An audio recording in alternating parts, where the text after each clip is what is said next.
안녕하세요. 눈으로 즐기는 로마사는 34회를 끝으로 시즌을 마무리합니다. 지금까지는 정지 이미지를 기반으로 영상의 생동감을 불어넣는 방식으로 제작해왔습니다. 하지만 다음 시즌부터는 시네마틱 로마사라는 새로운 이름으로 돌아옵니다.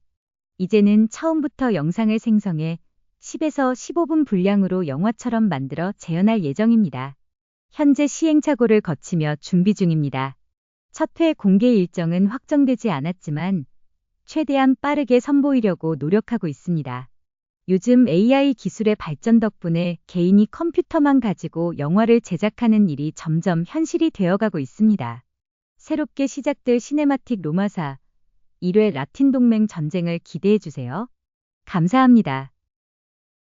리비우스의 로마사는 로마의 전쟁을 주로 정당방위의 관점에서 서술한다.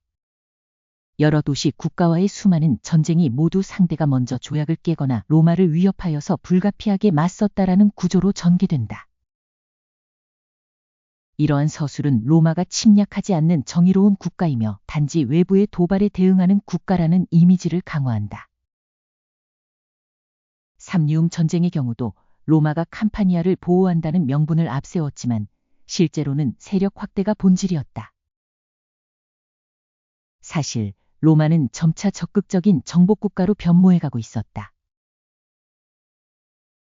삼리움이 로마 사절단의 요청을 무시하고 캄파니아를 공격한다고 하자 로마는 곧바로 삼리움에 선전포고했다.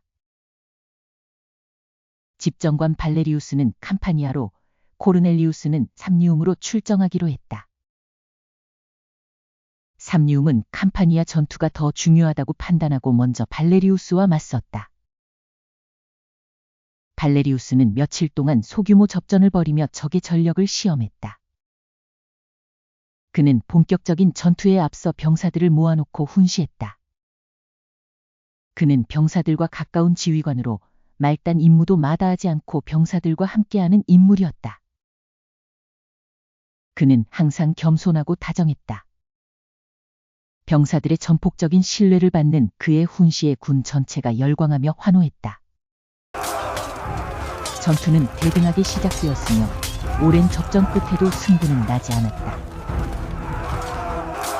좀처럼 승기가 보이지 않자 발레리우스는 기병에게 적 선봉을 교란하라고 명령했다. 적의 전열을 흩트리려고 한 그의 전략이 적중했다.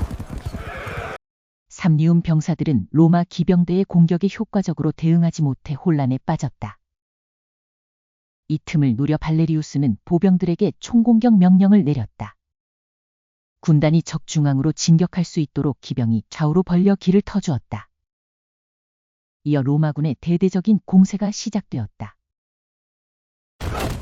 삼리움 병사들도 물러서지 않고 필사적으로 버텼다. 하지만 해가 저물 무렵 힘이 빠졌다. 결국 삼리움군이 후퇴하기 시작했다. 로마군이 추격하며 맹공을 가하니까 쓰러지는 적이 속출했다. 어둠 덕분에 삼리움이 전멸을 면할 뿐이었다. 승리는 로마가 거두었고 밤이 전투를 끝맺었다라는 말로 이날 전투가 요약되었다. 삼리움은 밤새 조용히 퇴각했다. 다음 날 로마군은 그들이 버리고 간 진영을 점령했다. 수많은 캄파니아인이 몰려와 승리를 축하했다. 한편 삼리움으로 간 코르넬리우스는 험준한 산악지대에서 매복에 걸려 탈출하지 못할 지경에 이르렀다. 위기 상황에서 군단장 데키우스는 적의 위쪽 고지를 점령하겠다며 자원했다. 고지에서 투창을 던져 로마군의 탈출을 엄호하려는 전략이었다. 이를 눈치채지 못한 삼리움군은 그가 고지의 모습을 드러내자 당황했다. 적은 그를 공격하지도 무시하지도 못하고 갈팡질팡하며 혼란에 빠졌다. 이 틈을 타서 집정관은 본진을 이끌고 무사히 빠져나갔다. 화가 치민 삼리움군은 데키우스가 본진과 합류하지 못하게 포위했다. 데키우스는 한밤중에 병사들과 조용히 탈출을 시도했다. 경계병이 잠든 틈을 타 적진을 빠져나가던 중 한 병사가 실수로 적병의 방패를 건드렸다. 잠에서 깬 병사가 옆에 있던 병사를 깨웠고 그 병사는 다시 옆에 병사를 깨우면서 곧 전 병사에게 퍼졌다. 삼리움 병사들은 잠이 덜 깬 상태에서 우왕좌왕했다. 이에 로마군은 속도를 내어 앞을 막는 병사들을 처치하며 집정관 진영에 도달하는 데 성공했다. 집정관이 전군을 모아 데키우스의 공적에 대해 칭찬하려고 할 때 그는 즉시 지금이야말로 공격할 기회라고 조언했다. 집정관은 즉각 공격 명령을 내렸다. 로마의 기습 공격에 삼리움군은 제대로 대응하지 못했다. 로마군은 거세게 밀어붙였다. 공포에 빠진 삼리움군은 도망치기에 바빴다. 3만 명에 달하는 병력이 전멸당했다. 수에술라 근처의 세 번째 전투에서도 발레리우스는 침착한 지휘로 승리를 거두었다. 승리의 효과는 금방 나타났다. 팔리스키인은 동맹을 청원했다. 라틴족은 로마와 충돌을 피하고 대신 펠리그니족과 전쟁을 선택했다. 카르타고에서도 사절단을 보내어 로마의 승리를 축하했다. 두 집정관 모두 승리의 개선식을 거행했다. 데키우스도 영광스럽게 그 뒤를 따랐다. 그의 이름은 집정관들 못지않게 널리 칭송되었다. 그러나 승리 이후 문제가 발생했다.